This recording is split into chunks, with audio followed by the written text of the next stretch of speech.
Let's dive into the TPM levels. Most mature organizations have a numbered system from level 1 to level 10. Small to mid-sized organizations have what's called as broadband levels. That's your junior, senior staff, and so on. So let's look at each of these, and I have mapped out the numbered levels to the broadband levels just to get you an idea. Now, keep in mind that your specific organization may be slightly different. They may use some of the broadband terms, but they may not necessarily map exactly, or some of the leveling expectations might be shifting. So make sure you also align it with your organization. It's also possible if your organization is really small that you do not even have these guidelines. In that case, you can judge where you are currently according to these levels, then figure out what else you need to do. In fact, you can also take this and introduce it into your organization, if that's possible. So for TPMs, we generally start with level 3. The reason being that TPM is an experienced position, which means a lot of people who become TPMs generally come from other roles, be it an engineer, a product manager. So you have some experience before you become a TPM. We start off at level 3 as an associate TPM. Now, if you're a new grad, you can count that as level 1 and 2. For the purposes of this course and our discussion, I will focus starting at level 3, which is your associate TPM just starting out.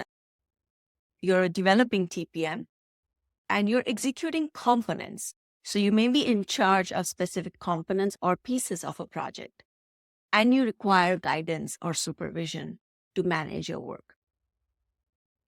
As you gain some experience, you get into level 4 or junior TPM. The IC here just refers to individual contributor.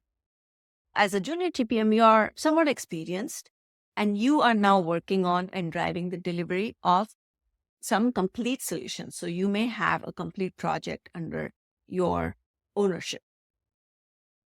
These project sizes might still be small, but they do require some coordination of people or resources across different teams and maybe disciplines.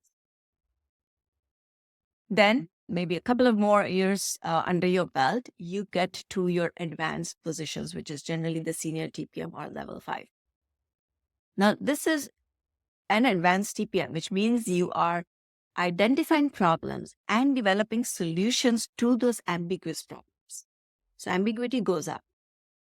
And you're often providing technical or product leadership to others. So you're really starting to become a leader. You're starting to own and drive things with minimal guidance. Now, this is where getting to staff, because 5 or senior is already an accomplished TPM, getting to staff starts becoming tricky, because as a staff TPM, you're highly experienced. You're operating completely independently. You have a significant organization-wide impact. What that means is that you are driving big, complex programs across multiple organizations, possibly, or across your entire organization. So the scope and complexity of your work increases. Then we get into our senior staff principal, so level 7, 8 onwards. Now, on the individual contributor tag, there isn't a lot of level 9 and 10, and I'll come to that in a second. But your senior staff or principal are your distinguished TPM leaders. That doesn't mean that they are managers, but they are very, very senior ICs who have achieved the highest level of expertise and influence. So you're working with senior leaders, you're working across multiple organizations, and you're operating almost at the company level, depending on the size of your company. A lot of times that means is that peers or your peer stakeholders are VPs. So for staff, if you think of peer stakeholders and compare it to engineering or product, your level 3, you just are operating within the team, you work with individual engineers. When you get to 4, you also start working with maybe a couple of engineering managers and, of course, product managers. at senior or IC5, your peer stakeholders are either engineering managers and maybe sometimes senior engineering managers as well. You also might be reporting progress or status to senior managers or directors.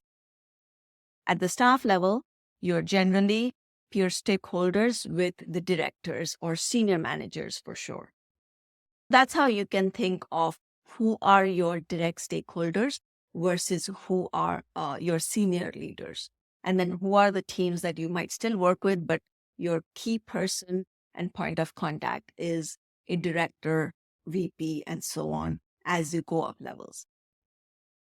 So for a principal, you're almost operating at the company level, and depending on the size, you might be even interacting with the CEO or the senior VP.